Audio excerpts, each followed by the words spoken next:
Hey guys, welcome back to the Confused Gentleman podcast. This is episode 10. With me is Kip and WD. And Kip, we do have a guest with us today, don't we?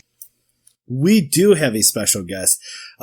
It's quite honorable to have Mr. Sensei Dan in with us as for our 10th episode and as our first guest on the show. So congrats to him. This is fantastic.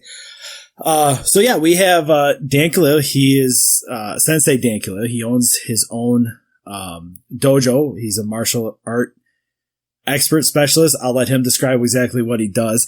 But I first met him as more or less as business networking partners. You know, we just kind of got along with each other, and over the last few years became acquaintances and friends, and we've had drinks and cigars, and it's been a wonderful thing. And I've really taken to heart his method of teaching martial arts, and it's not just kicking and punching and learning moves. There's a subset to the martial art industry that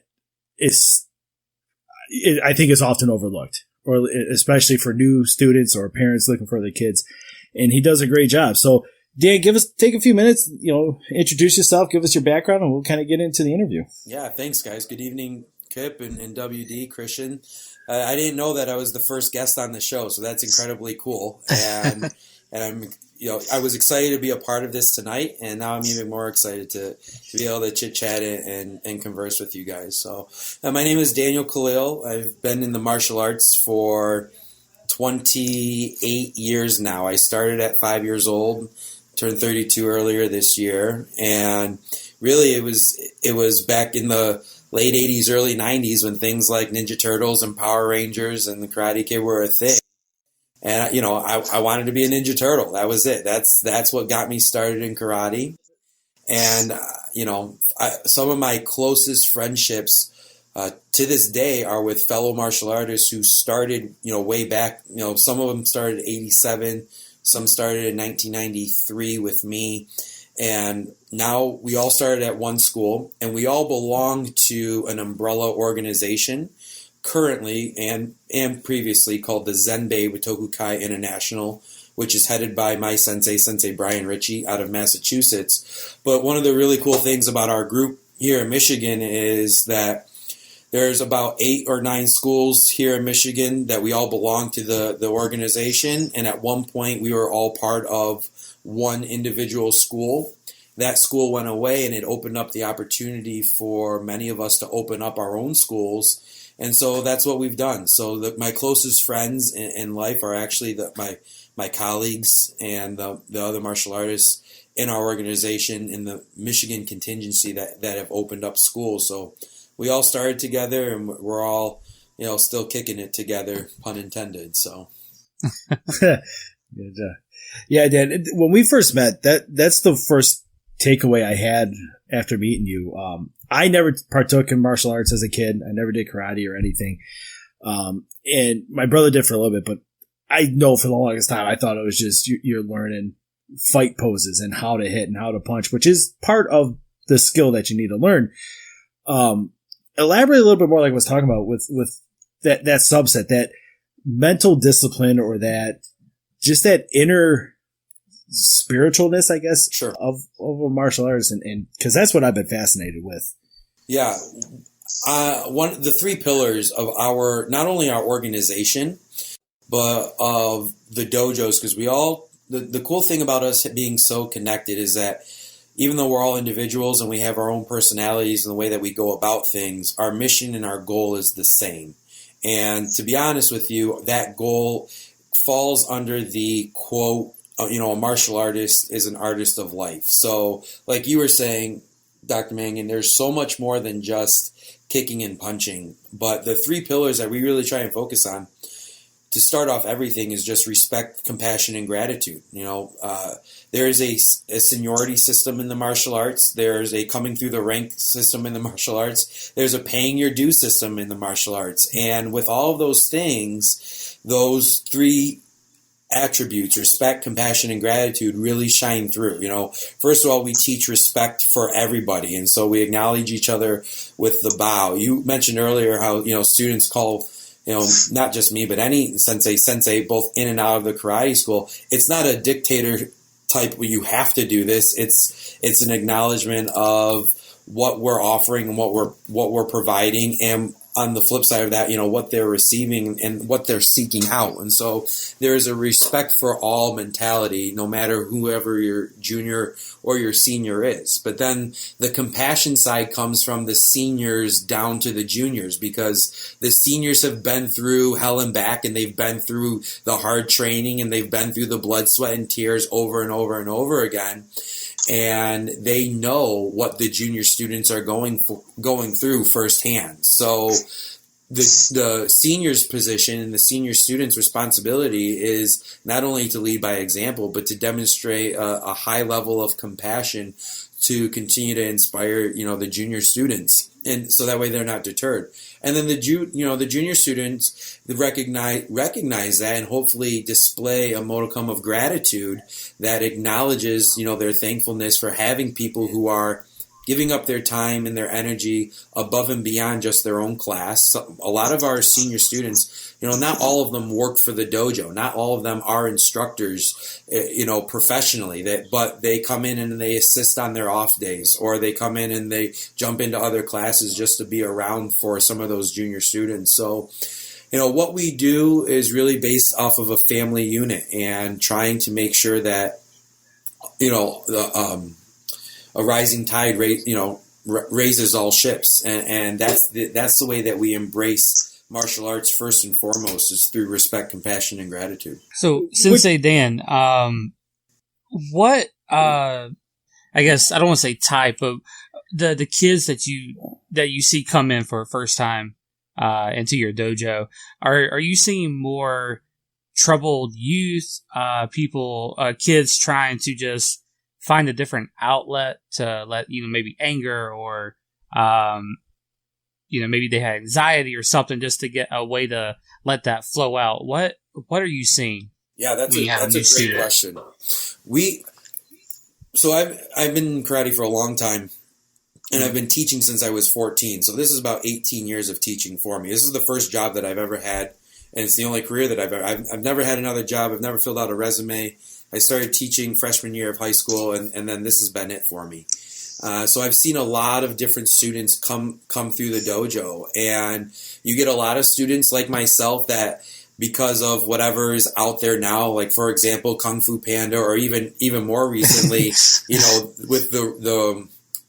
with the reboot of Cobra Kai, right? We're getting a lot of students because right now that's massive on Netflix, right? So we get a lot of students who come in because they see something like that and they just want to learn karate, okay? We do teach students from ages 4-year-olds and all the way up through adult. And all of our classes are separated by age and experience level, so everyone can learn and at their rate and properly or appropriately for their age, okay? But going further into what you asked, we get the students who are a little bit troubled, maybe in school, maybe they're shy, maybe they're getting bullied, and their parents are looking to help them with a little bit more confidence and their ability to stand up for themselves. And maybe not necessarily being able to hit somebody else, but at least have the ability to speak up for themselves. So one of the ways that we do that in the dojo is simply by reinforcing them speaking up by saying things like, yes, sir, right? Again, I joke, it is a dictatorship in these four walls. It's not a democracy, but it's not militant. I'm not standing over them saying, it's not like that. I get them to say yes, sir, A, because it teaches proper courtesy and respect, but B, it teaches them to have a voice for themselves. It teaches them to speak up and to speak for themselves. Yes, sir, no, sir, yes, ma'am, sensei, I don't understand, all of those things, so that way they have their own voice and they can speak up. We get a lot of students, some need a little bit of a knockdown. There have been those students who come in quite cocky, quite egotistical, but they learn a lot of humility, sometimes quicker than others, but one way or another, humility is a really big pillar that we teach. Things like honesty, humility, courtesy, integrity, self-control. Everything that I teach in karate is represented through physical movement, kicking, punching, striking, the forms or the kata, but that's just the physical expression of confidence, courtesy, self-control. respect, discipline. We're teaching fundamentals and characteristics that are helping kids and individuals just improve, who they are and their person and their well-being through the physical expression of martial arts. That's fantastic. On a follow-up with that, do you tend to find maybe less athletic kids start with you compared, like maybe they didn't work out in football or baseball or something like that, and they kind of just find this niche of physicality that they can align with? Or yeah, sometimes. And it's funny because even from a race standpoint or an ethnic standpoint, there's a lot of different cultures, and they kind of have the different physical attributes, and you recognize that, and not to group everyone into one category, but it's definitely a noticeable thing. Or people who come from, like, I get a lot of success with people, girls and boys, and specifically girls who come from a dance or a gymnastics background, right? They just take off because their physical ability has already been molded. Then there are kids who are conditioned for some things like running or contact sports like, football or whatever the case might be. But then their endurance for like performing kata, the forms, which is the epitome and the pinnacle of self-expression through physical movement, and they're exhausted, right? Because it all depends on what they train for. And the reason why I bring up the ethnicities in the race is because that's the beauty about martial arts, is it does not matter who you are, what nationality you are, what religion you are, what race you are, what gender you are. We all put on that white uniform. We all come out there with the same goal in mind, and we're all trying to accomplish, self-improvement. And so it doesn't matter what our background is or where we come from. There's room for growth and improvement, and then there's room to recognize where we do well, and then how do we take that to another, to the next step. Now, do you ever have to deal with parents? Like I feel like if you're a teacher, in a way, kind of like kids that are going through grade school, and if they act up, if something a parent doesn't like, they're going to talk to the teacher or coach, if they're in sports, things like that. I'm sure you have to deal with that. How do you go about handling situations if you are, let's say you have two kids sparring with each other, and I don't know if parents are like, you can't hit my kid like that or anything. I don't know if it gets to that, but no, well, you're not wrong. I establish a level of seniority and protocol in the dojo very early on within the class structure itself. Class starts with a certain protocol. Class ends with a specific protocol. And there is a structure and a hierarchy that exists from, within each class. And the parents do a very good job of allowing me to teach and allowing their students to learn. Not always. Some parents are, they are helicopter parents, and they want to be right over, and they try to do my job for me. And I have no shyness about me. And there have been times where I've looked right at a parent in the middle of classing and said, "Excuse me, if you want to teach this class, you can come out here. Otherwise, please be quiet." Like I have no qualms about addressing a parent, whether it's publicly. I prefer to do it privately. I prefer to do it in my office if that needs to happen. I'm a big proponent of public praise, private reprimand when it's appropriate. Mm-hmm. And sometimes parents wait, and Sensei, can I talk to you in the office for a minute? And then we have a really nice general discussion, right? And that's okay. So all of those things do exist, and it takes a strong personality to be able to manage, the unexpected or maybe the expected, just depending on, who the parents and who the students are. But, like in every profession, there's been some really great people, and there's been some not great people. Yeah, it's been there, buddy, for sure. Oh, Christian's mic's not working right now, so I'll ask another question while he's trying to figure this out. Viewers, if you can't see, he's really upset right now. I know a lot more about the history with the class just because we've known each other. So I'm jumping around here. You said like it doesn't matter race, gender, ethnicity or whatever. I feel, and I'm kind of asking this question on behalf of Dubs. I don't know if he was even going on this road, but do you feel that girls will get a greater benefit in today's age going through a karate? Not necessarily, but knowing how to defend themselves and knowing how to understand a level of respect from boys. Because I think it's very easy for a boy to look at me on the strong physical male figure. No. Do you think girls could benefit more? Yeah, in fact, I said it earlier today in the classes. In one of the classes today, there were 8 girls and 2 boys in class. And I said, I love this. I love that there are more girls in class. I like when there are more girls in class. I think girls do need karate or some type of outlet like this more than boys do. And that's, maybe it shouldn't be that way. And everyone's going to have their argument about it. We'll just use the word equality and all of that. And I understand, especially given the nature and the climate of our current, society and environment. But it is the truth. Girls need to learn a way of protecting themselves, managing themselves. But everyone needs to learn 3 simple things: alert, aware, and quick to respond, right? If we can learn to be alert, if we can learn to be aware of our surroundings and just make good decisions, and if we can just learn, there is a trained response and a natural reaction. So girls are, all of us, that's nature, right? Our natural reaction is to something's coming toward us, run away, or, something's falling on our head, lift our hands up. That's our natural reaction.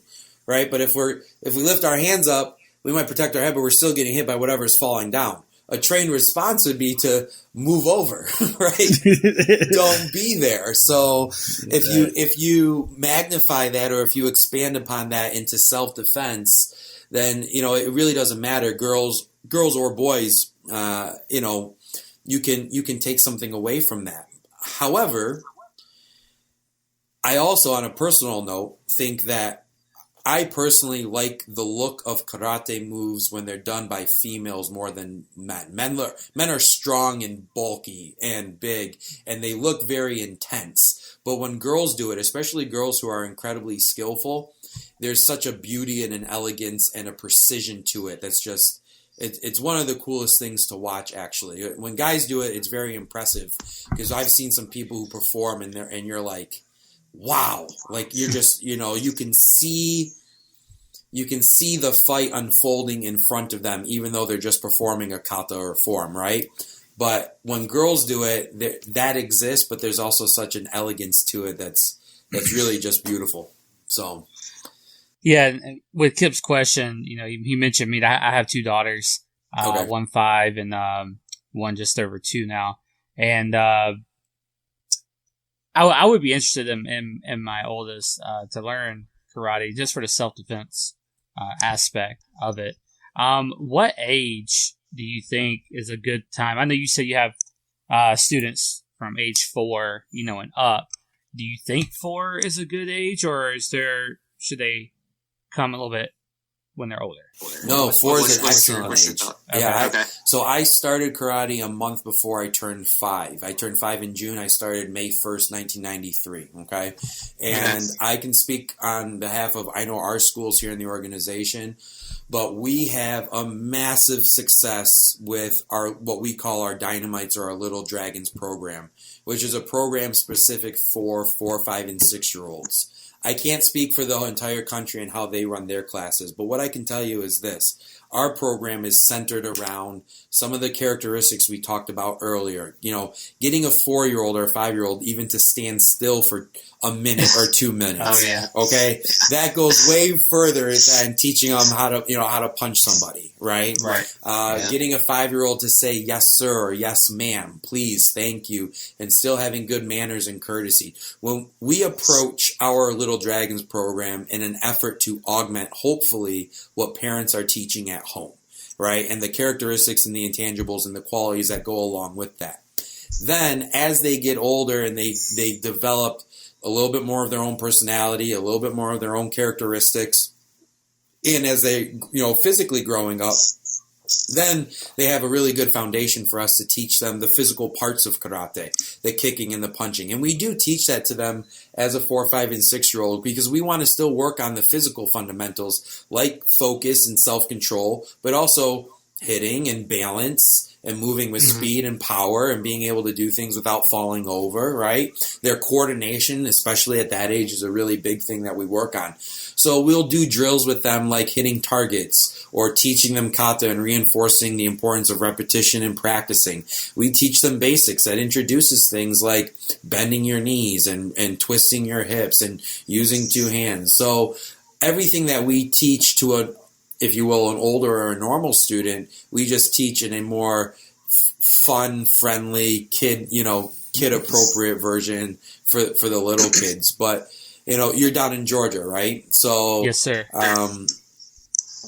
My recommendation is if you walk into any school and their biggest focus is, breaking a board or how hard they can hit, 10 out of 9 times you're probably in the wrong school, no matter how the age is. But you walk into a school and you're watching these 5-year-olds stand in a straight line like statues for a minute because the sensei is putting a big emphasis on self-control.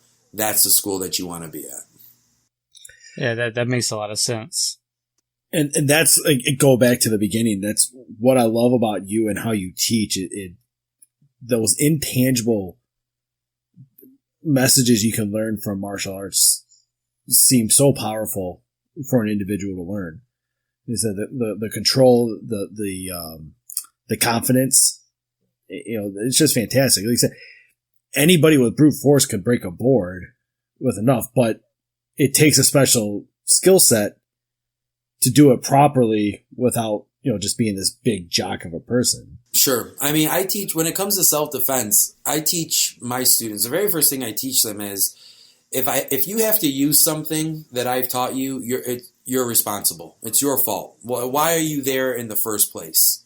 Okay. Now there are situations that they do kind of come out of nowhere. Okay. And then we have to respond accordingly to that. But, what happened along the line? How come you're in that situation to begin with, right? I'd be more interested in let's take a high schooler, for example, who maybe he's got some anger issues, who maybe is accustomed to just bullying his way through situations, right? He's got physical brute force, like you're saying, and things like that. But can we get that student to recognize that that's not the first, nor should it be his best answer, and maybe think to himself and remove himself from the situation, calm and collect himself, stop the situation from escalating as opposed to contributing to the situation. But on the flip side of that, I've also had students come in and they found themselves in a confrontation in school and they got hit because why? They didn't want to get in trouble, right? That's a big thing. And so what I teach to my students is, as long as you didn't start it, and as long as you're not the instigator, right? If you have every right to protect yourself, no matter who it is or where you are, you have every right to protect yourself. And let's say you're in school, yeah, you might get in trouble in school for fighting, but if it really is self-defense and you stand up for yourself, mom and dad are going to have your back. So that's something that we really put an emphasis on is, we don't want you to start it, but at the same time, you have every right to finish it if it means protecting yourself. And, the right people are going to stick up for you. So are you in the mentality of like an eye for an eye, tooth for a tooth, where, if my kid, if a 5-year-old punches my kid in the face, my instant thing is like, hit the person back. Let them know that you can't be, you can't be beat up on. You can't be put down like that. I know that's probably not the right thing to do first, but that's what like I would teach my kid. Sure. And so I wonder, like how would you go about that? So if we take a 5-year-old, that's a good example because one of the things that I teach them, especially when it comes to bullying, when we're talking about self-defense that 5 and 6-year-olds can understand, right? If someone's picking on you, even if someone's, pushes you down, for example, the very first thing I teach them is, ask them to stop, and B, go tell the teacher. because we still want them to learn that there are ways to handle situations without, necessarily hitting someone. However, no matter how old they are, if you've told mom and dad, if you've told the teacher, if you've asked them to stop, and it's still gotten to a point where they're still picking on you and they're still trying to hurt you, you have every right to put your hands up and protect yourself, no matter who it is, no matter what it is, where, or when it is, right? And I tell my kids, I said, that's a conversation you have to have with your parents, right? So, of course. And that's what I say. I said, listen to your parents. What your parents tell you to do, that's normally a good answer. Or, you're not going to go wrong for listening to your parents, right? But, I mean, think about that, for example, right? If we can teach a 5-year-old to go tell the teacher first, oh, so-and-so pushed me down, can you please ask them to stop? Well, now the responsibility is on the teacher, and it's then taken off of the 5-year-old, right? So that's 100%. A good way to go about that without, before it escalates to having to hit somebody else.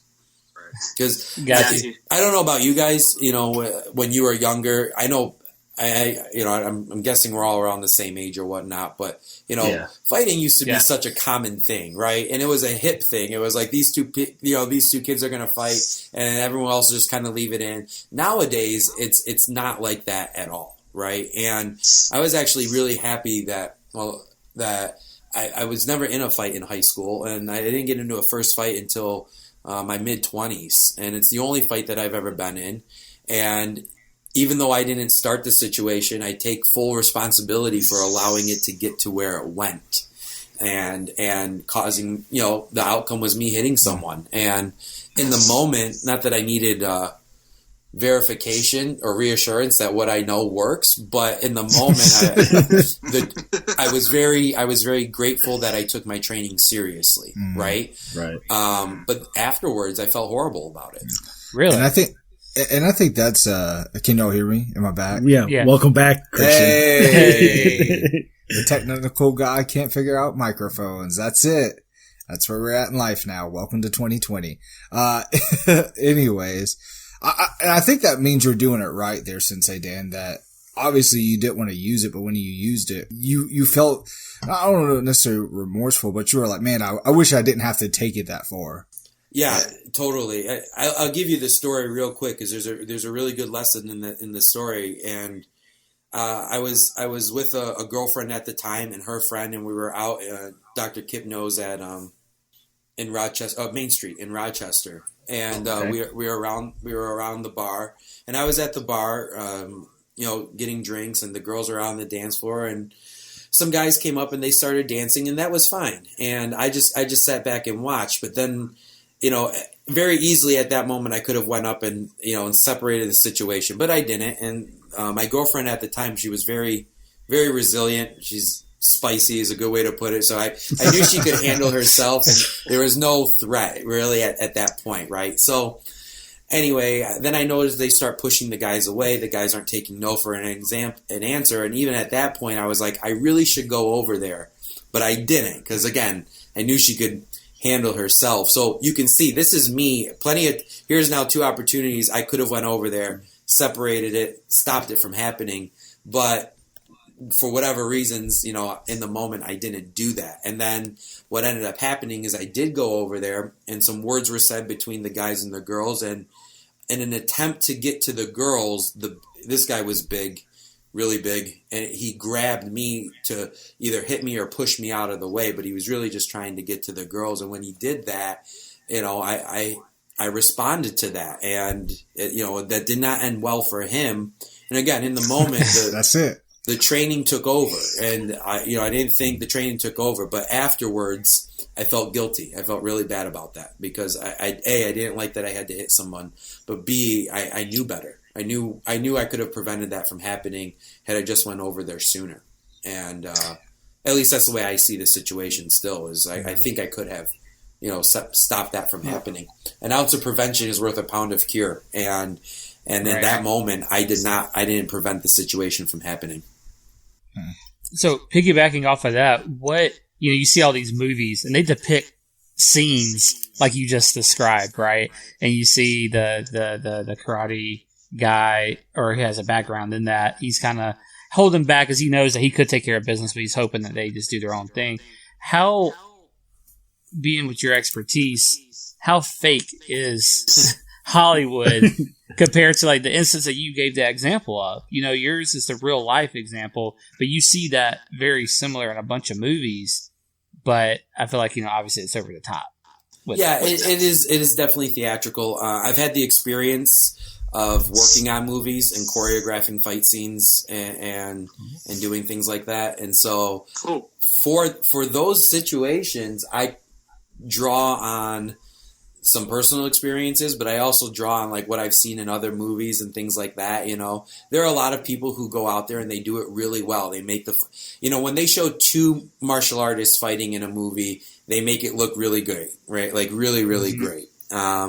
It's never that great. It never looks that pretty, no matter how skillful you are. Even in our own demonstrations that we do, the demos and things like that we put on, we make it look like they do in the movies, right? That we've got these senses and we pick up on this and we know it's coming and all that. It's never like that. It's never like that. Okay. I always get a big kick out of the movies where, I mean, and it's incredibly cheesy, but I do appreciate it, where one guy's got his finger in the other guy's face and he's talking big, he's puffing, and then he takes a step back like he's going to walk away. We call that the step, and you guys have all seen it, right? Like he steps one leg back and turns his shoulder like he's going to step away. We all know what's coming next, that haymaker, that wild swing, right? Like that's a staple of fight scenes in movies. So in real life, and here's the difference. In a movie, he takes a step, he throws the swing, and then it becomes this big overdramatic like fight scene. Or the heroine, sees it coming and he evades it and he takes him down, right? In real life, it's, if I recognize that in time, I step in and I hit the guy first. If I don't recognize that in time, I'm getting hit. I mean, that's that. Gotcha. And kind of going back to what you were talking about with a 5-year-old, it's a little bit different, but you have to recognize what an attack is, and you have to define that for yourself. One of the precepts in martial arts, there's the father of modern karate. His name is Gichin Funakoshi. He had 20 precepts. One was karate begins and ends with respect, but the other one was a martial artist doesn't make the first attack. Right? Well, some clarify an attack as, some type of punch or physical movement, right? I'll tell you what, if I saw someone charging at me with intent, with that look in that face, to me, that's an attack. Okay? Right. If someone I don't know is coming out, I'm going to kill you, that's an attack, right? So in my training, I'm going to hit that guy because I feel that, to me, that's an attack, right? But here's where it becomes challenging. Let's say you guys see someone point their finger at me. You don't know what he's saying, but you see that. And I hit him because I heard what he said. He said he was going to kill me, so I hit him. You guys don't know that, though. So what did you see? All you saw was me hit that guy for no reason, right? Right. And now we're in court, and I say, well, Your Honor, he put his finger in my face, and you guys are going to be like, Your Honor, I saw this guy hit him. And that's it. That's the reality of the situation. So first of all, you have to define for yourself what an attack is. And then second of all, you have to be okay with what your response to that attack is going to be. You might just put your hands up and say, hey, listen, I don't want any trouble. And maybe that's good enough and that's cool. But you also have to be willing maybe not to do that, maybe to do something a little bit more. Not saying you should, but you have to understand for yourself whether you're willing and able to do that. I talk about that with parents a lot, especially moms, right? I talk in our women's self-defense class, I talk about, poking someone in the eyes, and I ask them to raise their hand, and how many of you think they could do that? And you don't get one hand in the air. And then all of a sudden I say, but they're holding one of your kids, and then all the hands go up. Oh yeah, Mama Bear comes out. Yeah, exactly. So, sometimes you don't even know what you're willing to do until, you're in that situation. But that's where the training comes in. The training comes in so that way, we practice how we perform. And if you take your training seriously in the dojo, then hopefully that no thought or the muscle memory, the body just takes over, and you respond. Again, there's that trained response that we're talking about, and hopefully that gives you a better opportunity to protect yourself or somebody else. Right. I started, you can go, Kip, if you want.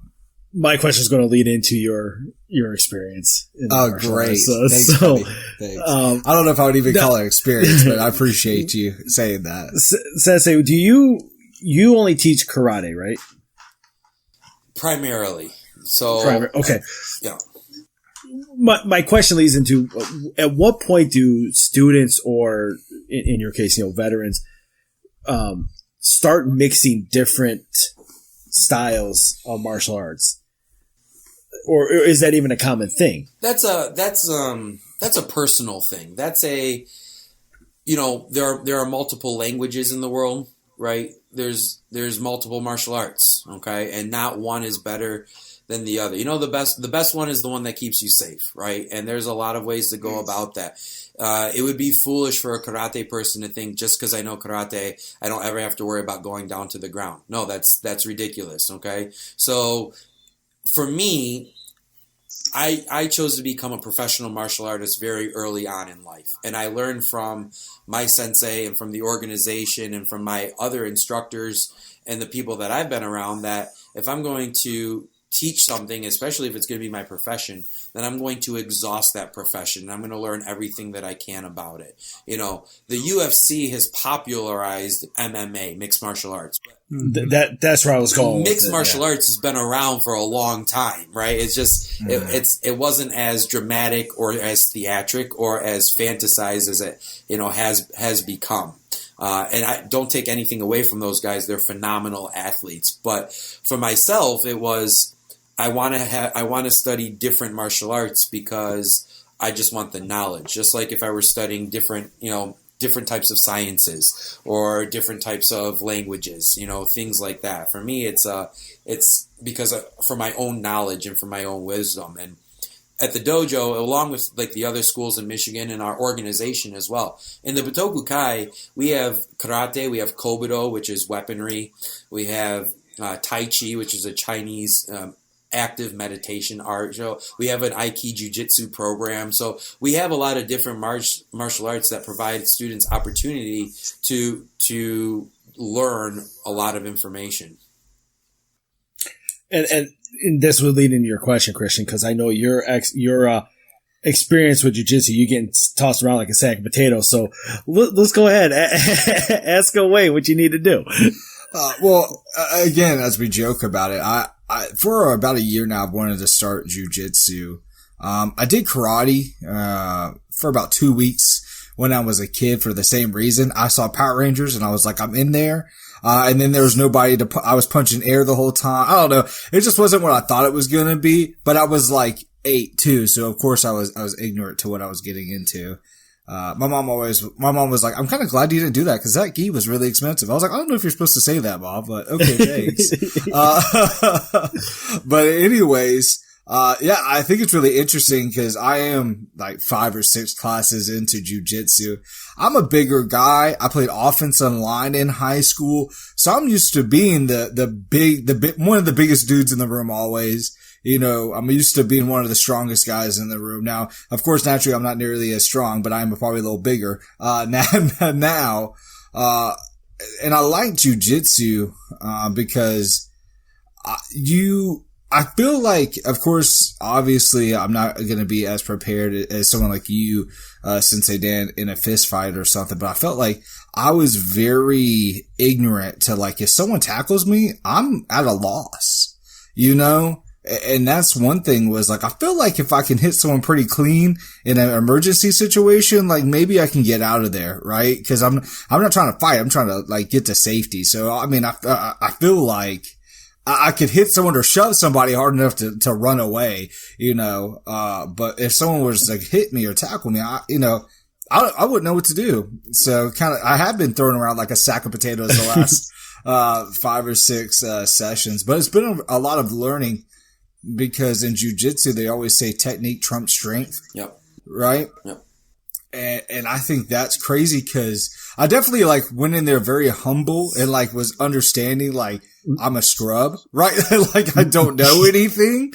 And it's funny because I think a lot of people are more apt to help you and teach you if you come in with that mindset like, hey, I'm just trying to learn. I know I'm in here. This is like my first day. The professor, he was like, all right, man, I got 30 minutes. You want to like try some things? We're doing close guard. And I was like, yeah, like totally.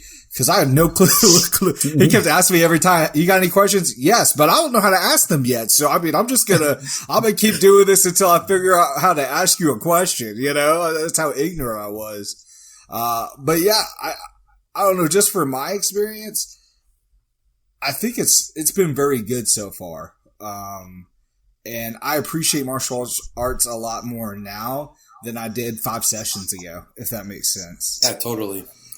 And I mean, you played football in high school, so I never did. I never played any high school sports because time and anything else meant time away from the dojo, and that at the time that's just wasn't me. But I do know this: anyone who's into anything, soccer, football, hockey, technique is taught first, as it should be, right? And technique is so incredibly important, and I love it. My sensei says the technique works, you don't, right? Like, which is great. It's what he's got some of the best sayings around, and I quote him. I've used a couple of them tonight, even subconsciously, even just because I really try to emulate him in a lot of different ways. But that kind of goes back to even your experience as an 8-year-old. Is, you know, there are a lot of people out there who are personally very good, but maybe or maybe not don't have the teaching ability or the know-how to teach things properly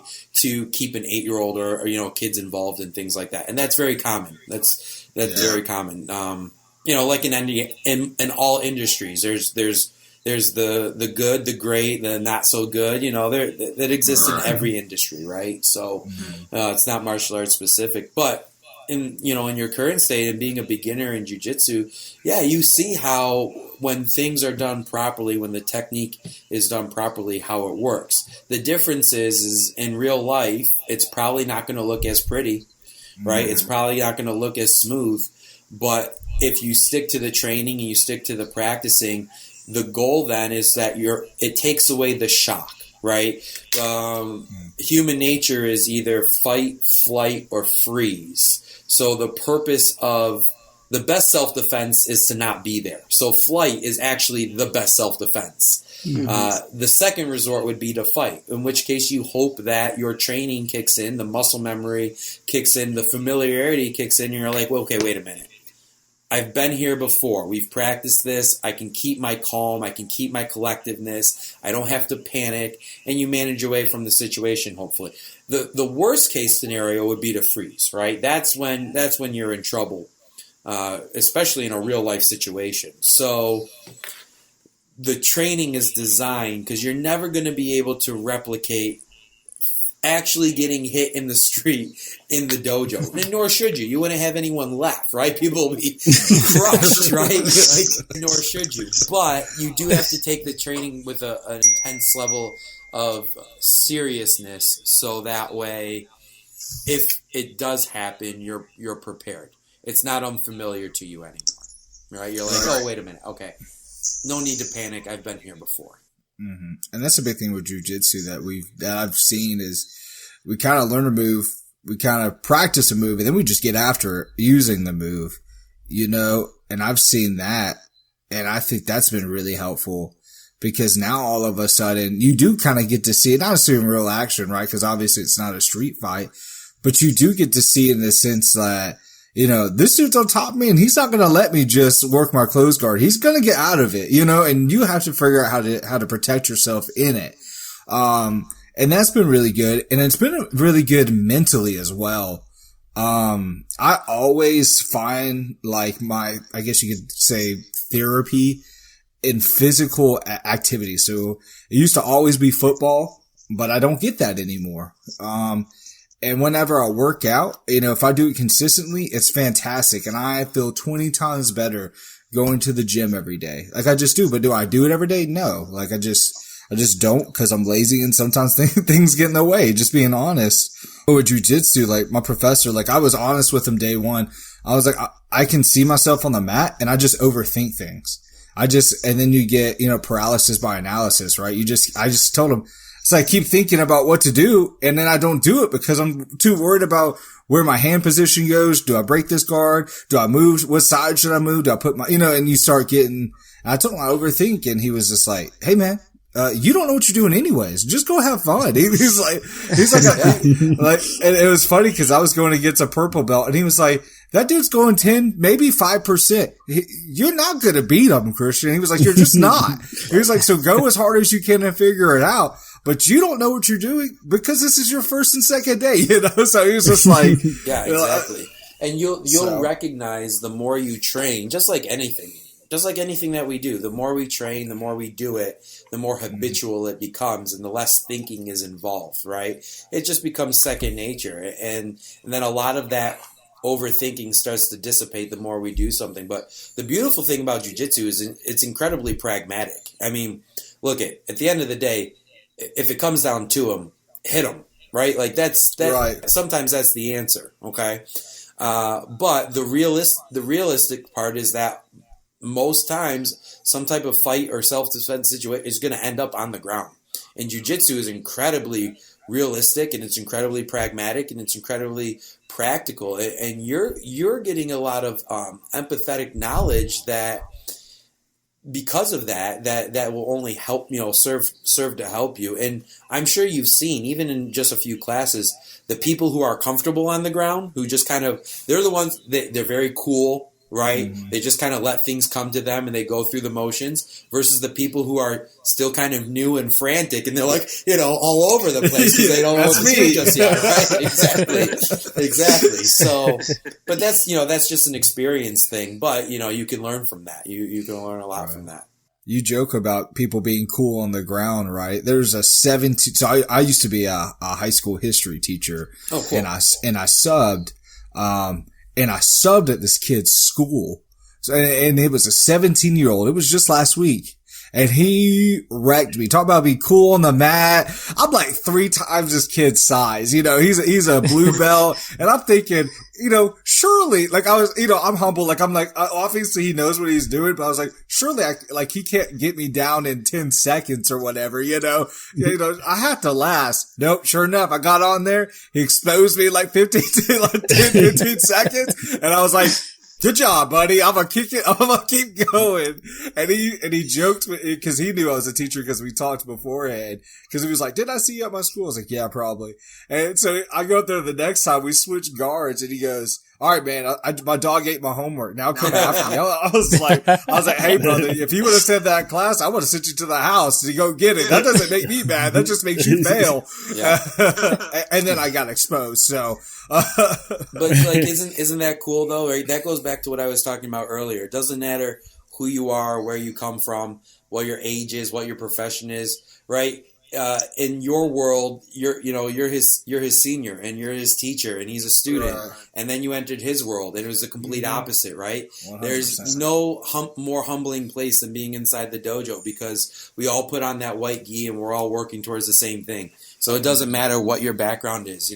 I have doctors and lawyers in here, and then I have school teachers, and I have parents, and I have people who don't, everyone comes to the dojo, and that's really the beautiful part about it, which is why we put such a big emphasis on humility, because one way or another you're gonna learn it. Yeah, you're gonna learn real quick. Yeah, and you joke about that. We had a guy who wrestled in high school, and he was like in his 20s, and he came in the last time I went in, and he wasn't tapping, and we were kind of like, hey man, like, you have to tap. Like there's no not tapping here. Right. Like they're gonna break your arm. Like cause it's your responsibility to tap and it's their responsibility to let go. They're not gonna let go until you tap. And I was trying to be nice to him and he was like, nah man, like I think I got it.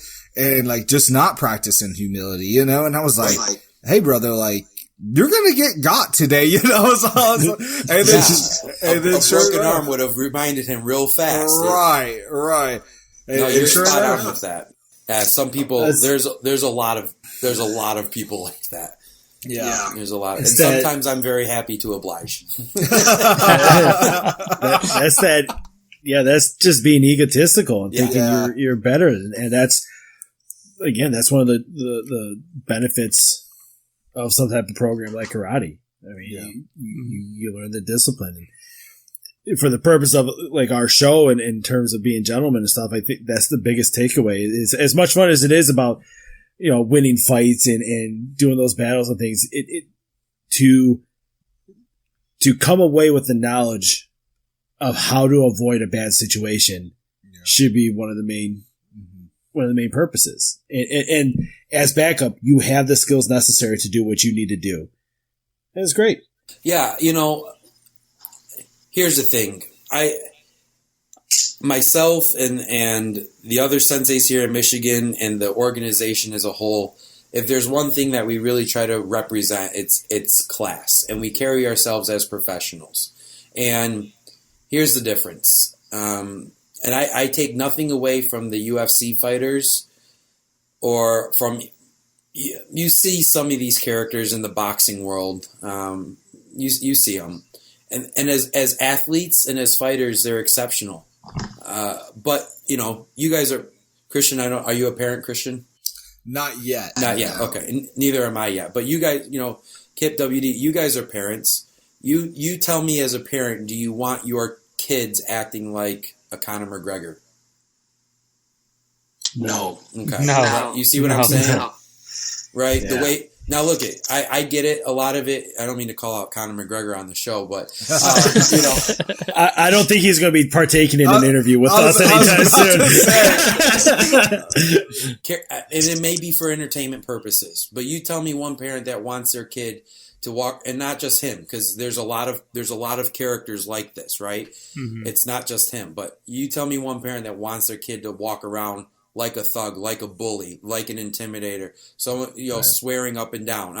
I'm sorry, and that right there is what society has latched onto for whatever reasons. But I learned from my sensei that just because things are accepted doesn't make them appropriate. And that's what we try and teach in the dojo, amongst us, even amongst us, right? Using the use of swear words probably is accepted, right? But to be honest with you, if I started engaging in that and just so happens some of my parents now are listening to this podcast, now all of a sudden the things I'm teaching about, being respectful and carrying myself as a professional completely go out the window. Right. And so it's not a show. It's not it's not about who I see. It's about who sees me, and so it's not like, oh, nobody's watching me so I can act a certain way. No, that's not it. It's that's why we mention integrity in our black belt commitment is this is not just, an activity for a lot of us. For us, this is a lifestyle, and we are, I said it earlier in the very beginning, martial artist is an artist of life. So the things that I do, and I'm not perfect, I'm the furthest thing from it, but the things that I try to do is to try and, just like I teach in the dojo, I want the things that I teach in the dojo to be applied in the real world. And that whether that's how we speak, how we talk, how we engage with others, what can we learn in the school and use out there to make not just our lives, but, everyone's lives, who we come in contact with a little bit better. We carry ourselves as professionals, that we think, as they should. You're not going to see us back and forthing like that the way some of these UFC fighters do. That's just, I don't know. I mean, as a parent, could you imagine if your kid was behaving that way, right? I definitely would be disappointed, because that's not how I would raise my kids to be. Exactly. And even to do it for entertainment purposes, you're selling your soul to the devil at that point, and it's just all a farce. But I think earlier in the podcast, just kind of maybe start wrapping things up a little bit, I think you said something really great, and I saw Kip write this down right when you said it, and I meant to write it down. but it did stick with me. But I couldn't remember the last part. You said an ounce of prevention is worth a pound of cure. Cure. Yeah, I got that from my dad, Dr. Keith Khalil. I'm not saying this because he's my dad. He's one of the smartest people that I met. I wish he had a bigger platform. In fact, I'm going to recommend that you guys have him on to talk about a whole different side of things. And Dr. Mangan knows, although I don't know if he's met him, a whole lot of times or not, but I do know that he knows exactly where he comes from. They went to the same school and stuff like that. But my upbringing was very, very unique. I was brought up in a pro-life, pro-chiropractic wellness and a lifestyle of above down, and so the power comes from above. I call him God, and down into me, and then from inside of me out into the world. And so my purpose in life is to serve others, and that's what I've accepted, and I've chosen to do that through the martial arts. When I had the conversation with my dad and other people about going to chiropractic school and how I was going to do that, but one of the ways that my dad taught me, especially younger, was if we can do things in preventative measures, then we don't have to make up for them later, right? And our society is very reactionary. Look at the sick care system. And yes, I said sick care system because it is not a healthcare system, okay? But, we go to the doctor because, when we have a headache, when we feel sick, that kind of stuff. But I was brought up, if I eat the proper foods and I drink water and I stay hydrated and I take care of myself, then I never have to go to the doctor, right? So an ounce of prevention is worth a pound of cure. And Dr. Mangan, you'll appreciate this. Sometimes you have to sacrifice a little bit. So I was never vaccinated as a kid. I never had any shots. I've grown up completely, what I like to call healthy, and being adjusted at birth and being born at home and stuff like that. However, my wife and I are going to Africa in March, and one of the things I had to do was get my yellow fever vaccine, and it broke my heart. Like I had a serious conversation with my dad about this, and I said, if he doesn't sign off on it, I'm not going. Fortunately, he did after the conversation that we had. But the doctor pulled up. She said, "Where's your history? I've got your wife's history. Where's yours? You don't have any history." I said, "No, because I've never had any shots." And that made my day. Like the smile on my face when I got to tell I have no shots. And then to do that, but that's the price for traveling internationally. Sometimes you can't avoid that, right? So not everything's avoidable, but if we can do things in a preventative, in a proactive nature, if we can be proactive about things, then that's less we have to make up for later. So an ounce of prevention is worth a pound of cure. But yeah, I learned that from my dad a long time ago. I'm gonna have to make that into a poster. That's a good saying. Yeah, you guys really should. Especially Dr. Mangan being a chiropractor. I wish he had a bigger platform because, I could listen to him speak all day long. It's something about that generation of chiropractors have so much knowledge and intuition. My chiropractor growing up, same deal. They're a different breed. Yeah. They think differently, and they are so fun just to sit down and listen to. Yeah. They're so full of wisdom about so many different topics. And again, as you say, like being reactionary and proactive is that crew, that age, they took a proactive measure in all aspects of life. They do not react to, in this in current time, with the whole coronavirus situation. Whether if they were to start they start a new practice, or they don't care about that outside noise. No. they know what to do, or how to behave, or how to act to either keep the business going, keep the practice going, continue to serve the patients, do what they need to do family wise or whatever, instead of just kind of being spastic and bouncing on the walls and like, where am I going to find money? I need to get grant money. They just go. Yeah. And there's something beautiful about it. I love it. Great. If you guys are ever fancy having like a more health focused discussion, I'd highly recommend reaching out to my dad and having him on the show. Cause again, I'm not saying that because he's my dad, but you will be blown away with how he speaks and what he spits. Cause he is. I'll tell you guys, I've heard him talk I did meet him before. Okay. Before I met you. This was years ago. Yeah. He knows my cousin who's a chiropractor, and I met him through just through the grapevine and everything. And like I said, I remember very specific conversations or hearing him talk, and I'm like, man, this guy's good. There's just something about it. Like you can pick up on the people that know what they're talking about, and it's just great. So, as we wrap it up here, Dan, give us a plug. Plug your dojo. Tell people how they can get a hold of you, reach you, whatever, and then we'll close out the show. Yeah, that sounds great. So my dojo is The Dojo. It's in Troy, Michigan. If you're in the Michigan area, it's on Rochester Road and Waddles, which is about 17 miles. You can find the dojo on Facebook and Instagram. It's a little bit long. It's The Dojo Zenbei Martial Arts. We also have a YouTube channel, The Dojo Sensei Daniel Khalil. And you can just check out some of the content and things like that. This is the only thing that I've done as far as a career, and it's the only thing that I will do, for the foreseeable future. That's for sure. This is, I've taken to heart. A lot of people have said, "Man, I would give my life to do that." I have. I've been doing it since I was 5 years old, and I'll do it for as long as I can. And I don't say that to be, cocky or egotistical, but everything that I do is inspired.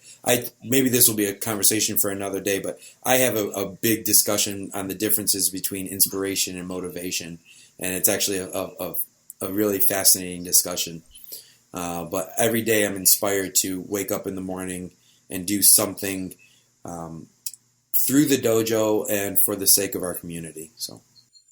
Fantastic. And for the listeners, we'll have all that information linked when we release the episode, so you can go ahead and give them a follow and reach out to them. As you all know, I'm in the Michigan area, so if you are interested, you can't get a hold of him, reach out to me, and we'll get you connected. Dan, one more thing. I know you probably listened to a few episodes. At the end of every episode, we have a dub nugget. So WD's going to put down a little factoid.